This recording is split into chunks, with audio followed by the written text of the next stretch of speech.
శుభప్రదం జయప్రదం. హైదరాబాద్లోని మధురానగర్ పిఎస్ పరిధిలో అద్దె ఇంట్లో సీక్రెట్ కెమెరాలు కలకలం సృష్టిస్తున్నాయి.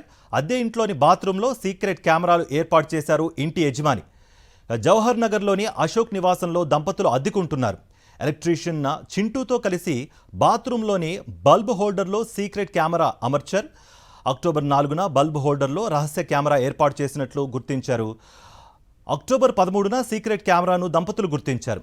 మధురానగర్ పోలీసులకు ఫిర్యాదు చేశారు ఆ దంపతులు ఫిర్యాదు మేరకు కేసు నమోదు చేశారు పోలీసులు.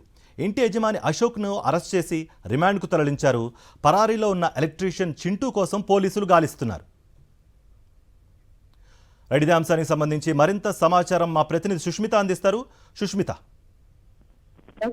మధురానగర్ పరిధిలోని ఒక అద్దె ఇంటిలో సీసీటీవీ కెమెరా ప్రస్తుతం కలపడం రేటు ఉంది. అయితే ఈ కంప్లైంట్ కి సంబంధించి కూడా 14వ తేదీ దంపతులు వెళ్ళి కంప్లైంట్ పోలీస్ స్టేషన్ లో ఇచ్చారు. అప్పటి నుంచి కూడా పోలీసులు ఇద్దరితో ఇన్వెస్టిగేషన్ చేస్తూ ఉన్నారు. ఏదైతే మధురానగర్ లోని ఒక ఇంట్లో కూడా నివసిస్తున్నారు కొన్ని కూడా. అయితే అక్కడ ఎవరైతే అశోక్ అనే ఇంటి యాజమాని ఉన్నాడో చింటూ అనే ఎలక్ట్రీషియన్ తో కలిసి బాత్రూమ్ లో సీసీటీవీ కెమెరా పెట్టినట్టుగా తెలుస్తుంది. సో వారందరూ కూడా తదేగా తెలియకుండా ఉండడం. అయితే 14వ తేదీ వాళ్ళు గుర్తించడం జరిగింది. వెంటనే కూడా పోలీసులకైతే సమాచారం ఇచ్చారు. అక్కడ ఉన్న సీసీటీవీ కెమెరాను కూడా బయటకు తీసి వేశారు. వెంటనే పోలీసులకు సమాచారం ఇవ్వడంతో వారి నుంచి కూడా కంప్లైంట్ తీసుకోవడం జరిగింది. అప్పటి నుంచి కూడా వారి పైన ఎవరైతే ఇంటి యజమాని అశోక్ ఉన్నారో అతన్ని కూడా విచారించారు. అలాగే అతను ఎవరికైతే పెట్టించారో ఎలక్ట్రీషియన్ చింటూ అనే వ్యక్తి ప్రస్తుతం పరారీలో ఉన్నట్టుగా కూడా తెలుస్తుంది. అశోక్ అయితే ప్రస్తుతం పోలీసులు అదుపులో తీసుకుని అయితే అతన్ని రిమాండ్కు తరలించారు. అయితే అక్టోబర్ 4న బల్బ్ హోల్డర్లో ఈ రహస్య కెమెరా పెట్టినట్టు కూడా తెలుస్తుంది. అక్టోబర్ 13 అంటే 14-13న